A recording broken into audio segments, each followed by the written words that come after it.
தளபதியை வரவேற்க அப்பா என்று அழைக்கிறார்கள். அப்பா என்று அழைப்பதை பார்த்து அப்பம் பேர் தெரியாதவனா கவலைப்படுறான். அதுக்கு மேல நான் போக விரும்பல, ராஜா வச்சின்னு பேசல. நான் பேசனா பழைய மாதிரி பேச ஆரம்பிச்சுன்னா தாங்க மாட்டேன். திராவிட முன்னேற்ற கழகத்தை பற்றியோ எங்களை பற்றியோ பேசுவதற்கு எவனுக்கும் யோகியதை கிடையாது. ஒருவன் கூட இங்கே வந்து பேசிவிட்டு போனான். அண்ணா அறிவாலயத்தில் இருக்கிற செங்கலை எல்லாம் புடுங்கிடுவான். நான் அடுத்த நாளே சொன்னேன், ஒரு புல்ல கூட உங்களால புடுங்க முடியாது. நான் அந்த ஜெயக்குமாரை கேட்கிறேன், நாங்கள் நடத்தியது நாடகம் என்று சொன்னால் 4 மணி நேரம் உட்கார்ந்து 2 முறை கொடுத்த ஸ்நாக்கையும் சாப்பிட்டு அந்த நாடகத்தில் பங்கேற்ற நீ வில்ல வேட்டம் போட்டியா, காமெடி வேஷம் போட்டியா என்பதை நாட்டு மக்களுக்கு சொல்ல வேண்டும். அந்த தமிழிசை இன்னைக்கு போய் கையெழுத்து வாங்குது மும்மொழி கொள்கை. தமிழிசைக்கு நேரடியாகவே கேட்கிறேன், உனக்கு MBBS சீட் என்ன உன் தகுதியின் அடிப்படையில் கிடைச்சதா? டாக்டர் தமிழிசைன்னு போட்டுக்கிறிய, இந்த டாக்டர் தமிழிசை என்ற பட்டத்தை உனக்கு வாங்கி கொடுத்த தலைவன் என் தானை தலைவர் கலைஞர் என்பதை மறந்து விடக்கூடாது. உங்க அப்பா குமரியானந்தன் இருக்கிறாரே, அவர் ஒரு தமிழ் அறிஞர். அவர் பெத்த மகள் என்கிற காரணத்தினால் தமிழ் அறிஞர் மகன் கோட்டாவிலே மெடிக்கல் சீட்டை வாங்கி டாக்டர் பட்டம் வாங்கி கொண்டு இன்றைக்கு இருமொழி கொள்கைக்கு எதிர்ப்பாக கையெழுத்து வாங்குகிறேன் என்றார். இந்த நாடு காரி துப்பாது. இன்னைக்கு கூட அமித்ஷா அவுத்து விட்டு போயிருக்கார் ஒரு பொய்ய. தமிழ்நாட்டிலே மெடிக்கல் படிப்புகளுக்கு தமிழிலே எந்த முயற்சியை நம்ம எடுக்கல. நான் அமித்ஷாவுக்கு சொல்கிறேன், இப்ப ட்ரம்ப் போட்டிருக்கிறார உத்தரவு, இங்கிலீஷ் படிச்ச மட்டும்தான் இங்க இருக்கணும்னு. உங்க கதெல்லாம் இப்ப தெரிய போகுது. ஹிந்தி படிச்சவன் பூரா வெளியே அனுப்ப போறான். தமிழ்நாட்டிலே படித்து விட்டு போன அமெரிக்காவில் இருக்கிற அத்தனை பேரும் நிமிர்ந்து வாழ போகிறார்கள். காரணம் ஆங்கிலத்தை படித்து விட்டு போனதால். நிர்மலா சீதாராமன் இன்றைக்கு நிதி அமைச்சராக இருக்குதுன்னு சொன்னா அது என்ன பெரிய எக்கானமிஸ்ட்ன்றதுக்காக கொடுத்தாங்க? பொருளாதார மேதை என்பதற்காக கொடுத்தாங்களா? இல்ல. ஆங்கிலத்தில் சரளமாக பேசுகிற பிஜேபி இருக்கிற தகுதி படைத்த ஒரே ஆள் நம்ம ஊர் நிர்மலா சீதாராமன் தான். அது கூட இருமொழி கொள்கை இருந்த இந்த மாநிலத்தில் படிச்சு போனதுனால தான். பெருந்திரளாக கூடியிருக்கின்ற பெரியோர்களே, தாய்மார்களே, உங்கள் அனைவருக்கும் என்னுடைய பணிவான வணக்கத்தை தெரிவித்துக் கொள்கிறேன். இன்றைக்கு இந்த தரமணி பகுதியிலே நடைபெறுகிற இந்த விழாவில் நீண்ட இடைவெளிக்கு பின்னால் கலந்து கொள்கின்ற ஒரு வாய்ப்பை அருமை நண்பர் மகாஸ் அவர்களுக்கு அளித்திருக்கிறார்கள். இந்த தரமணி உருவாக்கப்பட்ட நேரத்திலே 1970-72களிலே இந்த பகுதி எப்படி இருந்தது என்பது இன்றைக்கு இருக்கிற உங்களுக்கு தெரியாது. இருள் சூழ்ந்த இடமாக, தெருவிளக்கு கூட இல்லாத பகுதியாக இருந்த இந்த தரமணையில் அருகாமையிலே ஆலந்தூரில் இருக்கின்ற நாங்கள் எல்லாம் இந்த பகுதியிலே வந்து கழக கொடியேற்றி கழகத்தினுடைய மன்றங்களை அமைத்து இந்த பகுதியிலே அந்த காலத்தில் மிகவும் கோலோச்சிய ஒருத்தர் இருந்தார். அவர் பெயரை நான் சொல்ல விரும்பவில்லை. அவர் காங்கிரஸ் பேர் இயக்கத்தை சார்ந்தவர். கழகத் தோழர்களுக்கெல்லாம் பல்வேறு இடையூறுகளை தந்த நேரத்தில் பக்கத்தில் இருக்கிற வேளச்சேரியில் இருக்கிற நம்முடைய செல்வராஜை போன்றவர்கள், பாளையத்தை போன்றவர்கள், தனசேகரன் போன்றவர்கள் எல்லாம் அப்பொழுது காவல் நிலையம் கூட இந்த ஊருக்கு எங்களுடைய பரங்கிமலை காவல் நிலையம்தான் சர்க்கிள் இன்ஸ்பெக்டர் என்று சொல்லப்படுகிற சர்க்கிளில் வந்த ஒரு பகுதி. அப்படிப்பட்ட இந்த தரமணி இன்றைக்கு சிங்கார சென்னையை மிஞ்சுகிற அளவுக்கு வளர்ந்திருக்கிறது என்று சொன்னால் அதற்கு காரணம் தலைவர் கலைஞர் என்பதை யாரும் மறந்துவிடக்கூடாது. இந்த டைடல் பார்க் வராமல் இருந்திருந்தால், இந்த சாலை அமைக்கப்படாமல் இருந்திருந்தால் இந்த கிராமத்தை விட மோசமாக இருந்திருக்கும். அதைத்தான் எனக்கு முன்னாலே பேசிய பகுதி செயலாளர் துர்ராஜ் அவர்கள் பேசுகிற போது குறிப்பிட்டார்கள். அதற்கு பின்னால் மாநகராட்சியாக உருவாகி, குறிப்பாக நம்முடைய முதல்வர் தளபதி அவர்கள் இந்த பகுதிக்கு வந்த பிறகுதான் வேளச்சேரி என்பதே தமிழ்நாட்டுக்கு தெரிந்தது. அதற்கு பிறகுதான் இந்த பகுதியெல்லாம் வளர்ச்சி அடைந்தது. ஆக இந்த பகுதி வளர்வதற்கும் வளர்ந்து கொண்டிருப்பதற்கும் காரணமாக இருந்த தளபதி மு.க. ஸ்டாலின் அவர்களுக்குத்தான் இன்றைக்கு நாம் பிறந்த நாள் விழா நடத்தி கொண்டிருக்கிறோம். அதிலும் குறிப்பாக தென் சென்னை மாவட்ட கழகத்தின் சார்பில் 28ஆம் தேதி துவங்கி அதிலும் இந்தியாவே உற்று பார்க்கக்கூடிய அளவுக்கு ஒரு மிகப்பெரிய கூட்டத்தை நம்முடைய மாசு அவர் நடத்தி காட்டினார்கள். நான் கூட சொன்னேன், சென்டிமெண்ட்டாக ராஜா ஒத்துக்கொள்ள மாட்டார், ஆனால் நான் அதில் நம்பிக்கையுள்ளவன். அந்த அடிப்படையில் நான் ஒரு கருத்தை சொன்னேன். YMCAவில் மாசு அவர்கள் தளபதியினுடைய 70வது பிறந்த நாளை நடத்தி அந்த விழாவிலே இந்தியாவிலே இருக்கிற அத்தனை எதிர்க்கட்சி தலைவர்களையும் ஒரே மேடையிலே அழைத்து வந்து உட்கார வைத்ததுதான் இந்தியாவிலேயே ஒரு மாற்று ஏற்பாடு செய்வதற்கு அவருடைய பிறந்த நாள் 70வது பிறந்த நாள் அமைந்தது. அந்த கூட்டத்திலே தான் தளபதி பேசுகிற போது சொன்னார், 23ஆம் ஆண்டு காரணம் 24ஆம் ஆண்டு நடைபெற்ற பாராளுமன்ற தேர்தல். அப்பொழுது அவருடைய பிறந்த நாள் விழா வருகிற நேரத்தில் நோட்டிஃபிகேஷனே வந்துவிடும். ஆகவே பிறந்த நாள் விழா நடத்த முடியாது என்கிற சூழ்நிலை இருந்த காரணத்தினால் 23ஆம் ஆண்டே நடைபெற்ற அவருடைய பிறந்த நாள் விழாவிலே ஒரு கோரிக்கையை நமக்கெல்லாம் வைத்தார். சென்ற 19ஆம் ஆண்டு நடைபெற்ற தேர்தலில் 39 இடங்களிலே வெற்றி பெற்றோம். ஆனால் 24இல் இந்தியாவுக்கே வழிகாட்டுகிற 40க்கு 40 வென்று காட்ட வேண்டும், இதுவே என்னுடைய பிறந்த நாள் பரிசாக நீங்கள் அமையும் என்று அந்த கூட்டத்திலே சொன்னார். அதே போல 2024 தேர்தலிலே 40க்கு 40 வென்று காட்டு இந்தியாவிலே ஒரு சரித்திரத்தை படைத்தோம். அடுத்து 72வது பிறந்தநாள் விழாவை அன்றைக்கு 70வது பிறந்த நாளை 40க்கு 40 நாம் வெற்றி பெறுவதற்காக காரணமாக அமைந்த அதே மாவட்ட கழகத்துடைய செயலாளர் மாசு அவர்கள் மற்றொரு YMCAவிலே பெருங்குடி கொட்டிவாக்கம் பகுதியில் இருக்கிற YMCAவிலே அமைத்து ஏறத்தாழ 27 பேர் அந்த கூட்டத்தில் பேசி அந்த கூட்டத்தில் தலைவர் அவர்கள் கேட்டுக்கொண்ட அந்த கோரிக்கையை நிறைவேற்றுகிற வகையில் நான் சென்டிமெண்டலாக சொல்கிறேன். அடுத்த ஆண்டு தேர்தல் இந்நேரம் இந்த மாதம் இந்த தேதிக்குள் நோட்டிஃபிகேஷன் வந்துடும். மார்ச் மாதத்திலேயே சட்டமன்ற தேர்தலுக்குரிய நோட்டிஃபிகேஷன் எலெக்ஷன் கமிஷன் கொடுத்துவிடும். ஆக 40க்கு 40 நாம் வென்று காட்டியதைப் போல இந்த முறை நம்முடைய கொட்டிவாக்கத்தில் நடைபெற்ற 72வது பிறந்த நாளில் தலைவருக்கு அவருடைய கோரிக்கை ஏற்று இந்த முறை நடைபெறுகிற சட்டமன்ற தேர்தலில் 234 தொகுதிகளிலே 222 தொகுதிகளும் வெற்றி பெற்று காட்டுவோம் என்று சொல்லிவிட்டு நான் சொன்னேன்.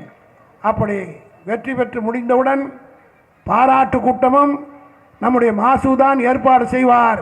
26ஆம் ஆண்டிலே 7வது முறையாக திமுக ஆட்சி அமைந்து நம்முடைய தலைவர் தளபதி அவர்கள் 2வது முறையாக ஆட்சி பீடத்தில் அமர்கிற போது அதற்குரிய வாக்காளருக்கு நன்றி தெரிவிப்பு கூட்டமும் பாராட்டு கூட்டமும் மாசுதான் நடத்த வேண்டும் என்கிற உணர்வோடு இன்றைக்கு நான் என்னுடைய உரையை நிகழ்த்த விரும்புகிறேன். காரணம், நல்ல மனதோடு விழாக்கள் நடக்கிறது. மக்கள் மிக மகிழ்ச்சியோடு இங்கே மாசு சுட்டி காட்டியதைப் போல தமிழ்நாடு பூராவிலும் மிகப்பெரிய மாற்றம் ஏற்பட்டிருக்கிறது. குறிப்பாக நடந்து முடிந்த நாடாளுமன்ற தேர்தலில் தமிழ்நாட்டு மக்கள் எந்த வகையிலே நமக்கு வாக்களித்தார்கள் என்பதை விரிவாக சொல்ல வேண்டுமானால் இங்கே வந்திருக்கிற கழகத்துடைய துணை பொதுச் செயலாளர் ராசா அவர்கள் ஒரு செய்தியை சொன்னார். நானும் 1962 இருந்து தேர்தல் பணியாற்றிருக்கிறேன். இந்த தொகுதி ஒரு காலத்திலே எம்ஜிஆர் தொகுதியாக இருந்த நேரத்திலேயே பரங்கிமலை தொகுதிக்கு உட்பட்டது தான் இந்த பகுதி. அப்பொழுது எம்ஜிஆருக்கு நான் ஏஜென்ட்டாக இருந்தவன். எம்ஜிஆருக்காக பேசியவன் என்பதெல்லாம் இந்த பகுதியில் இருக்கக்கூடிய பல நண்பர்களுக்கு தெரியும்.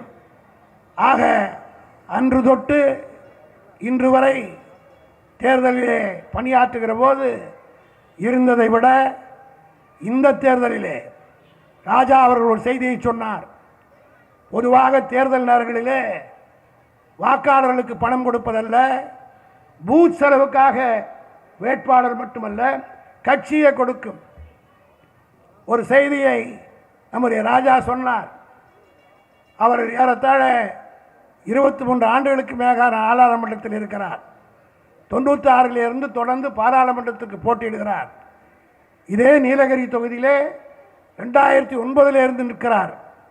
அந்த தொகுதியிலே இந்த முறை அவர் சொன்னார், தேர்தலுக்கு முன்பாக பூத் செலவுக்கு காசு கொடுத்த போது அருந்ததிய மக்கள் வாழ்கிற, குறிப்பாக பெண்கள் இருக்கிற பகுதியில் பணம் கொடுத்த போது அந்த பெண்கள் சொன்னார்களாம், எதற்கு எங்களுக்கு பணம் கொடுக்கிறீர்கள், அந்த மகராசன் தான் மாதா மாதம் 1000 ரூபாய் பேங்கிலே போடுகிறாரே என்று சொன்னார்கள் என்று என்னிடத்திலே சொன்னபோது நான் மிகுந்த மகிழ்ச்சி அடைந்தது மட்டுமல்ல, இது ஒரு மிகப்பெரிய மாற்றம். காரணம், எந்த தேர்தல் என்றாலும் பூத் செலவுக்கு என்று கொடுக்கிற பணத்தை வேண்டாம் என்று யாரும் நிராகரிக்க மாட்டார்கள். ஆனால் தளபதிக்காக ஓட்டு போடுவதற்கு தயாராகிவிட்டோம் என்று சொல்லுகிற மனப்பக்குவம் தாய்மார்களிடத்தில் இருக்கிறது என்று சொன்னால், இந்த மாற்றம் ஏற்படுத்தி விட்டால் அதை அவ்வளவு சீக்கிரம் மாற்ற முடியாது. ஒரு உதாரணத்தை நான் சொல்ல விரும்புகிறேன். காரணம், பெண்கள் அதிகமாக இந்த கூட்டத்தில் இருக்கிற காரணத்தினால் ஒரு நல்லதை, ஒரு காரியத்தை பெண்களுக்கு செய்தால் எவ்வளவு நன்றியோடு விசுவாசமாக இருப்பார் என்பதற்கு ஒரு எடுத்துக்காட்டை நான் நேரடியாகவே கலைஞரோடு கண்டேன். உங்களுக்கெல்லாம் தெரியும், 1976 ஆட்சி கலைக்கப்பட்ட போது கலைஞரோடு இருந்த மந்திரிகள் எல்லாம் கூட பாதி பேர் போயிட்டான். போனவன் அவனும் சொல்வதில்லை, தப்பு இல்லை, அதை பற்றி நான் கவலைப்படுவதும் இல்லை. அதே போல எம்பியாக இருந்தவர்கள் போய்விட்டார்கள். பதவியிலே இருந்தவன் பல பேர் ஓடிவிட்டான். ஏன்? அவருக்கு கார் ஓட்டியாக இருந்தவன் கூட கார் சுவாவியை வைத்துவிட்டு சொல்லாமல் கொள்ளாமல் ஓடிவிட்டார்கள். டிரைவர் கூட இல்லாத ஒரு நிலையிலே தலைவர் அன்றைக்கு நிறுத்தப்பட்ட போது திராவிட முன்னேற்ற கழகத்துடைய தொண்டர்கள் அவருக்கு உறுதுணையாக நின்றார்கள். அதோடு மட்டுமல்ல, இதே வேளச்சேரியில் இருக்கிற தனசேகரன், நான் மற்றும் போன்ற நம்முடைய தோழர்கள் 12 பேர் வேலூர் சிறையிலே ஒன்றாக ஜெயிலில் இருந்தோம். எமர்ஜென்சி நேரத்தில் எமர்ஜென்சி முடிந்து வெளியே வந்தவுடன் அதுவரையிலே டிஆர் பாலு தலைவரோடு போய் கொண்டிருந்தவர், அவரையும் கைது செய்ய தயாராகிவிட்ட நிலையில் கலைஞர் அவர்கள் சிறையிலே இருந்து வெளியே வந்த என்னை அழைத்து, நாளை முதல் பாலு போயிடுவாங்க, அடுத்து நீ தான் வரணும் என்று சொன்னார். அன்று முதல் எமர்ஜென்சி முடிக்கிற வரை கலைஞரோடு இருந்தவன் என்பதை, அவருக்கு துணையாக நின்றவன் என்பதை இந்த பகுதியில் இருக்கிற நீங்கள் எல்லாம் அறிவீர்கள். அந்த ஒரு வருட காலம் பல அனுபவங்கள் எனக்கு ஏற்பட்டது. குறிப்பாக ஜூன் மாதம் 3ஆம் தேதி அவருடைய பிறந்த நாளுக்கு முன்பாக ஜூன் 1ஆம் தேதி புரசொலியிலே ஒரு கடிதம் எழுதுகிறார். அந்த கடிதத்தை சென்சார் அதிகாரிகள், அந்த கடிதத்திலே அண்ணா அவர்கள், கலைஞர் அவர்கள் அண்ணாவுக்கும் அவருக்கும் அந்த தொடர்பை மட்டும்தான் எழுதினார், வேறு எதையும் அதில் எழுதவில்லை. ஆனால் எமர்ஜென்சி நேரத்தில் ஒரு மேல்ஜாதிக்கார சென்சார் அதிகாரி உட்கார்ந்து கொண்டு முரசொலிக்கு கடிதம் எழுதி அனுப்பிய அந்த கடிதத்தை எந்த கலைஞர் அவருடைய வசனத்தை பேசித்தான் இந்த நாட்டிலே எம்ஜிஆரும் சிவாஜியும் நாட்டுக்கு அறிமுகமானார் என்பது எல்லோருக்கும் தெரிந்த ஒன்று. அவர் வசனம் பேசிதான் பல பேர் அரசியல் தலைவர்களாகவே ஆனார்கள். ஆனால் அவர் எழுதிய அந்த கடிதத்தை தமிழே தெரியாத வடநாட்டிலே இருந்த ஒரு சென்சார் அதிகாரி உடன்பிறப்பு என்கிற வார்த்தையும் அன்பன் மூக்கா என்ற 2 வார்த்தையை தவிர மொத்தத்தையும் அடிச்சு அமைச்சிட்டான். இரவு 11 மணி அளவிலே சென்சார் அலுவலகத்திலிருந்து வந்த இந்த கடிதத்தை பார்த்த கலைஞர் ஆத்திரமுட்டு அவரே முரசொலிக்கு போய் பிட் நோட்டீஸை தயார் செய்து கொண்டு இரவு 10 மணிக்கு என்னோட 11 மணிக்கு தொலைபேசியில் என்னோடு தொடர்பு கொண்டு வழக்கமாக நான் கோபாலபுரத்திற்கு காலை 9 மணிக்குத்தான் செல்வேன். ஆனால் அன்றைக்கு காலையில் 8 மணிக்கெல்லாம் நீ வந்துடுறியா என்று ஃபோனில் சொன்னார். ஆனால் எதற்காக என்று சொல்லவில்லை. அதுதான் கலைஞர். சொன்னால் டெலிஃபோனை டேப் பண்ணி அதுக்கு முன்னாடி நான் தூக்கிட்டு போயிடுவான். ஆகவே அடுத்த நாள் காலையில் 8 மணிக்கு போகிற போது அவருடைய அம்பாசிடர் காரில் முன் சீட்டில் அவருக்கு பக்கத்திலே நான், எனக்கு பக்கத்திலே டிரைவர், பின்னாடி ஒரு 5 பேர் ஏற்றிக்கொண்டு அண்ணா சாலை வழியாக சஃபாயர் தேட்டர் அப்பொழுது இருந்தது, அதில் இருந்து அண்ணா சாலை வரை அவரே பிட் நோட்டீஸை கொடுத்து வந்து அண்ணா சாலை சிலைக்கு எதிரிலே நின்று கொண்டு சென்சார் அதிகாரிகள் எடுத்து 1 மணி நேரம் ஆர்ப்பாட்டம் நடத்தினார். ஜூன் மாதம் எப்படி வெயில் காயும் என்று உங்களுக்கெல்லாம் தெரியும். வேர்த்து விறுவித்து 1 மணி நேரம் அந்த ஆர்ப்பாட்டத்தை கலந்து கொண்டவுடன் கலைஞரையும் என்னையும் எங்களோடு சேர்ந்து ஒரு 4-5 பேரை கைது செய்து பக்கத்தில் இருக்கிற D1 காவல் நிலையத்தில் கொண்டு போய் ஒரு சேரில் கூட உட்கார வைக்கல. 7 வருடம் சீஃப் மினிஸ்டராக இருந்தவர், பல பேருக்கு பதவி கொடுத்தவர், ஒரு பெஞ்சில் உட்கார வச்சாங்க. அதை பற்றி கவலைப்படவில்லை. கலைஞர் உட்கார்ந்தார். அவரால் பதவி பெற்ற உயர் அதிகாரிகள் எல்லாம் வருகிறார்கள். கமிஷனர் வருகிறார், ஐஜி வருகிறார், டிஐஜி வருகிறார், பல பேர் வருகிறார்கள். ஆனால் தலைவர் கலைஞர் பெஞ்சிலே உட்காருகிற பக்கம் திரும்பி கூட பார்க்கவில்லை. அப்பொழுதுதான் கலைஞர் சொன்னார், ஒவ்வொருவருக்கும் என்ன காரணத்துக்காக அந்த பதவி போட்டேன் என்ற காரணத்தை என்னிடத்தே சொன்னார். சென்னை கமிஷனராக செந்தாமரை என்று ஒருவர் இருந்தார். அதற்கு முன்னால் அந்த சமுதாயத்தை சார்ந்த யாருமே கமிஷனராக வரவில்லை. அவர்தான் முதலாக இந்த பகுதி தரமணி என்கிற காரணத்தினால் சொல்கிறேன், செந்தாமரை என்கிற யாதவர் முதலாக சென்னை மாநகரத்துடைய கமிஷனராக தலைவர் கலைஞர் நியமித்தார். காரணம், அங்கே ஒரு பார்ப்பனன் வந்து உட்கார்ந்து விடக்கூடாது என்பதற்காக நான் தான் இவனுக்கு போட்டேன்னார். அடுத்து இன்னொரு அதிகாரி ராமானுஜம் என்று வந்தார். அவர் ஒரு பிற்படுத்தப்பட்ட சமுதாயத்தை சார்ந்தவர். அவருக்கு கொடுத்த காரணத்தையும் சொல்லிவிட்டு அப்பொழுதுதான் சொன்னார், என்னால் பதவி பெற்றவன்னா திரும்பி போயிட்டே இருக்கிறான், பார்க்க கூட இல்லை என்றார். அந்த நேரத்தில் அருமை தோழர்களே, என் வாழ்நாளில் என்றைக்கு நான் அதை மறக்க மாட்டேன். ஒரு 25 வயது மதிக்கத்தக்க ஒரு உமன் கான்ஸ்டபிள் காக்கி சட்டையோடு வந்து வேர்த்து விறுவிறுத்திருக்கிற கலைஞரிடத்தில் ஒரு கப்பன் சாசரிலே காஃபியை கொடுத்தது. தலைவர் அந்த பெண்ணை உத்து பார்த்து விட்டு, ஏம்மா அவன் வேலைக்கு நாளைக்கு ஏதாவது ஆபத்து வந்து விட போகிறது என்று சொன்னபோது அந்த பெண் என்ன சொன்னது தெரியுமா? இந்த காக்கி சட்டை நீங்கள் கொடுத்தது உங்களுக்கு காப்பி வாங்கி கொடுக்கிற காரணத்தினால் இந்த பதவி போனால் அதை பற்றி நான் கவலைப்படவில்லை என்று பெரிய பெரிய அதிகாரி இருக்கிற போது கூட ஒரு சாதாரண நிலையில் இருந்த உமன் கான்ஸ்டபிள் சொன்னபோது அப்போதான் கலைஞர் சொன்னார், நான் டைரக்டாக இந்த பொண்ணு கொடுக்கலையா, நான் போட்ட உத்தரவால் கலைஞர் தான் முதல்ல உமன் போலீஸ் என்ற ஒன்றை சென்னையிலே தமிழ்நாட்டில் உருவாக்கி காட்டினார். அந்த 25 பேரில் அது ஒன்று. அந்த பதவி பெற்ற அந்த பெண் கொடுத்தவுடன் அந்த காப்பியை குடித்து விட்டு கலைஞர் சொன்னார், இதுதான் ஏன் பெண் உள்ளம், என்றோ செய்தோம் இன்றைக்கு கை கொடுக்கிறது என்று சொன்னார்.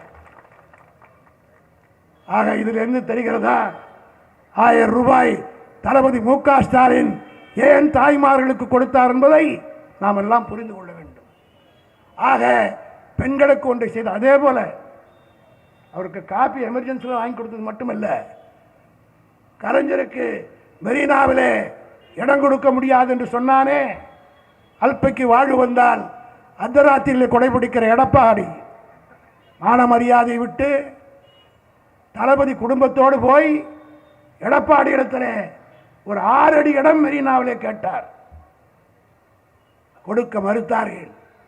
எந்த தலைவருக்கு? எல்லோருக்கும் மணிமண்டபம் கட்டியவர். ஏன்? எம்ஜிஆருக்கே நினைவிடத்தை முதலில் கட்டி கொடுத்தவரே நம்முடைய தலைவர் கலைஞர் தான் என்பதை யாரும் மறந்துடக்கூடாது. ஏன்னா இன்னைக்கு பல பேர் அதை மறந்துட்டான். எம்ஜிஆர் செத்தவன்னு கொண்டு போய் அவரை புதைச்சானுங்களே தவிர அன்னோடு அதிமுக மறந்துட்டானுங்க.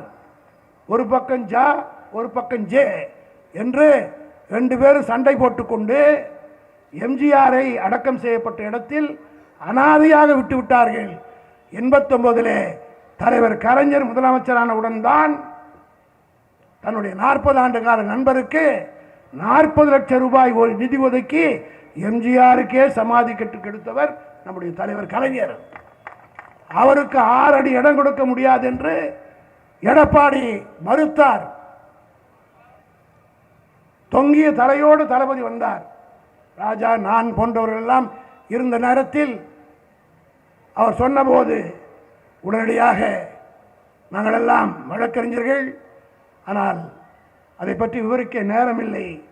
முதலில் கலைஞர் அவர்கள் அண்ணா சதுக்கத்திலே பக்கத்திலே அவர் அடக்கம் செய்யப்பட வேண்டும் என்று என்னிடத்திலும் எல்கணேசனிடத்திலும் தான் 1976 எமர்ஜென்சி நேரத்திலே சொன்னார்.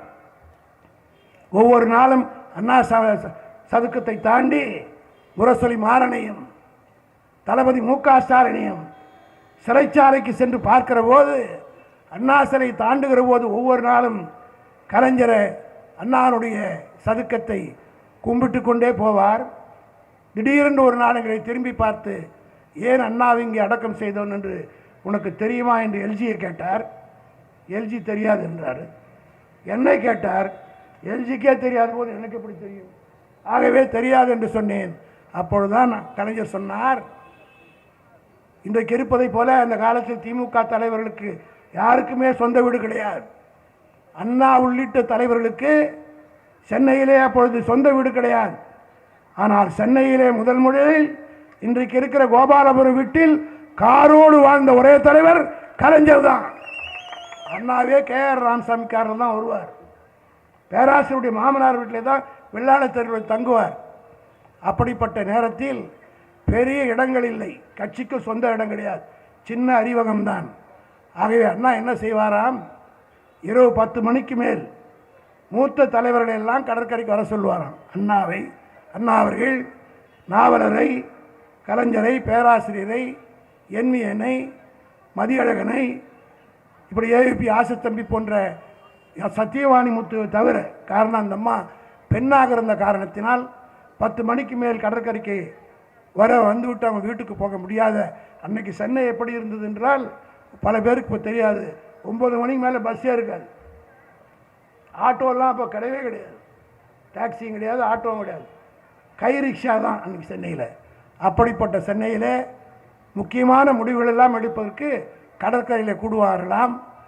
திராவிட நாடு கொள்கையை கைவிடுவதற்காக முக்கியமான முடிவெடுப்பதற்கு இரவு 10 மணிக்கு கூடிய கூட்டம் அடுத்த நாள் காலை 7 மணி வரை கடற்கரையில் நடைபெற்றதாம். அதற்கு பிறகுதான் அந்த முடிவு எடுத்தார்களாம். அப்படி சொல்லிவிட்டு சொன்னார், பல முக்கிய முடிவுகளை அண்ணா எந்த இடத்திலே இருந்து எடுத்தாரோ அந்த இடத்திலே தான் அவர் அடக்கம் செய்ய வேண்டும் என்று நானும் நாவலரும் முடிவு செய்து அண்ணாவை இந்த இடத்திலே அடக்கம் செய்தோம் என்ற ஒரு வரலாறை கலைஞரின் இடத்தில் சொல்லிவிட்டு அதோடு நின்றிருந்தார். பரவாயில்லை. அடுத்து சொன்னார், நான் செத்தாலும் நீங்கள் அங்கே தான் அடக்கம் பண்ணோன்னு சொன்னார். நான் பதறி போய் தலைவரிடத்தில் கேட்டேன், ஏனென்னா இப்படி எல்லாம் பேசுகிறீர்கள், உங்களுக்கு என்ன வயதாகி விட்டதா? இதை அவர் சொல்லுகிற போது அவருக்கு வயது 52. அப்பொழுதுதான் சொன்னார், நெருப்புன்னா நாக்கு சுற்றுமாயா, சொல்லி வைக்கிறேன், என்றைக்காவது ஒரு நாள் அப்படி ஒரு நிலை வருகிற போது நீங்கள் செய்ய வேண்டும் என்பதற்காக எப்பொழுது 76லேயே சொன்னார்.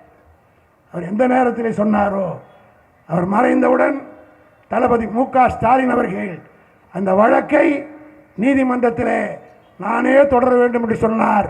அந்த வழக்கை தொடர்ந்து தளபதி அவருடைய ஆணை ஏற்று தலைவர் கலைஞருக்கு 6 அடி இடத்தை சென்னையிலே நீதிமன்றத்தின் வாயிலாக பெற்றுக் கொடுத்தோம்.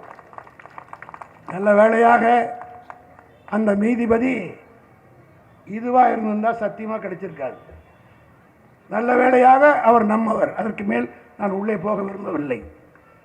அப்போது அந்த நீதிபதி இரவு 11 மணிக்கு சொன்னார், எப்படியாவது போய் இந்த ரிட் பெட்டிஷனை நீங்கள் ஹைகோர்ட்டில் நம்பர் பண்ணி கொண்டு வந்து கவர்மெண்ட்டுக்கு ஒரு நோட்டீஸ் கொடுத்து விட்டால் வழக்கை நான் இரவே விசாரிக்கிறேன் என்று நல்ல உள்ளத்தோடு சொன்னார்.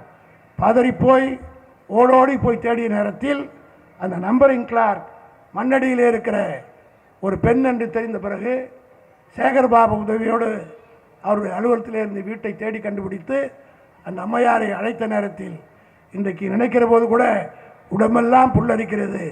நைட்டி ட்ரெஸ்ஸில் இருந்த அந்த அம்மா ஸ்கூட்டி எடுத்துக்கொண்டு, கணவனிடத்திலும் சொல்லவில்லை, அன்றைக்கு கலைஞர் மறைந்த நேரத்தில் சென்னை நகரம் எப்படி இருந்தது உங்களுக்கு தெரியும். மயான அமைதி, நடமாட்டமே இல்லை. 11 மணிக்கு ஸ்கூட்டி எடுத்துக்கொண்டு ஹைகோர்ட்டில் வந்து நம்பர் பண்ணி கொடுத்து அந்த அம்மையாரை நாங்கள் நன்றி என்ன சொல்ல போது அந்த அம்மா என்ன சொல்லிச்சு தெரியுமா? நன்றின்னு சொல்லி என்னை அசிங்கப்படுத்தாதீர்கள், இந்த சீட்டில் நான் உட்கார்ந்திருக்கிறேன் என்று சொன்னார். கலைஞர் போட்ட பிச்சை என்று சொன்னது. அதை காப்பி வாங்கி கொடுத்ததும் ஒரு பெண், இடம் வாங்கி கொடுவதற்கு நம்பர் பண்ணி கொடுத்ததும் ஒரு பெண்.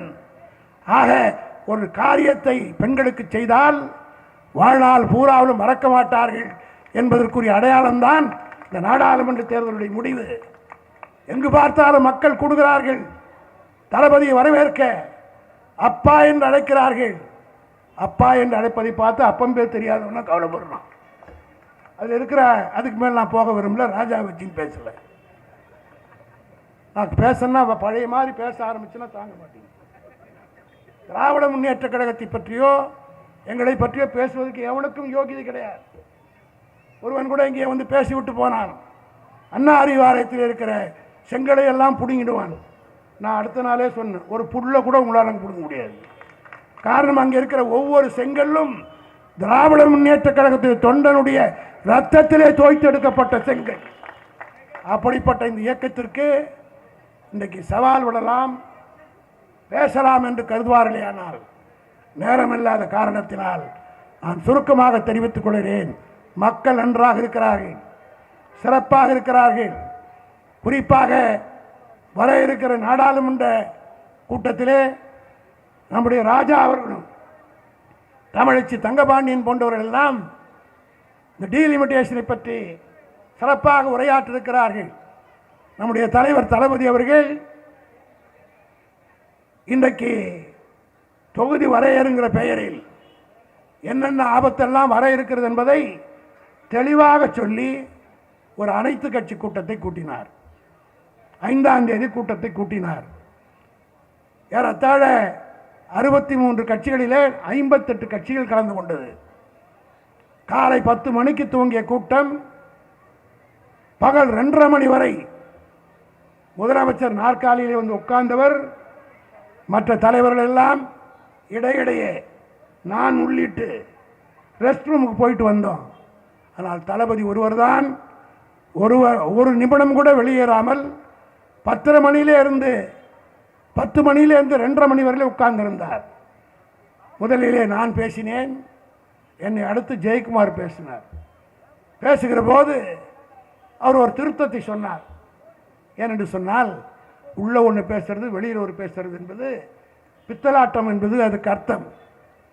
ஜெயக்குமார் பேசுகிற போது உள்ளே ஒரு திருத்தத்தை சொன்னவுடன் தலைவர் உடனே சீஃப் செக்ரட்டரி கூப்பிட்டு அந்த அமெண்ட்மெண்ட்டோடு கொண்டாங்கன்னு சொல்லி படித்து காட்டி அத்தனை 58 கட்சியும் அன்புமணி ராமதாஸ் உள்ளிட்டு நம்மை விமர்சிக்கிற அத்தனை பேரும் தளபதிக்கு பின்னால் கை கொடுத்து நிற்போம் என்று அனைவரும் உறுதியாக நின்றார்கள். ஆனால் ஜெயக்குமார் வெளில வந்து சொல்கிறாரு, நாடகம் ஆடினான். நான் அந்த ஜெயக்குமாரை கேட்கிறேன், நாங்கள் நடத்தியது நாடகம் என்று சொன்னால் 4 மணி நேரம் உட்காந்து 2 முறை கொடுத்த ஸ்நாக்கையும் சாப்பிட்டுட்டு வெளியிலே வந்து நாடகம் ஆடினார்கள் என்று சொன்னார். அந்த நாடகத்தில் பங்கேற்ற நீ வில்ல வேட்டம் போட்டியா, காமெடி வேஷம் போட்டியா என்பதை நாட்டு மக்களுக்கு சொல்ல வேண்டும்.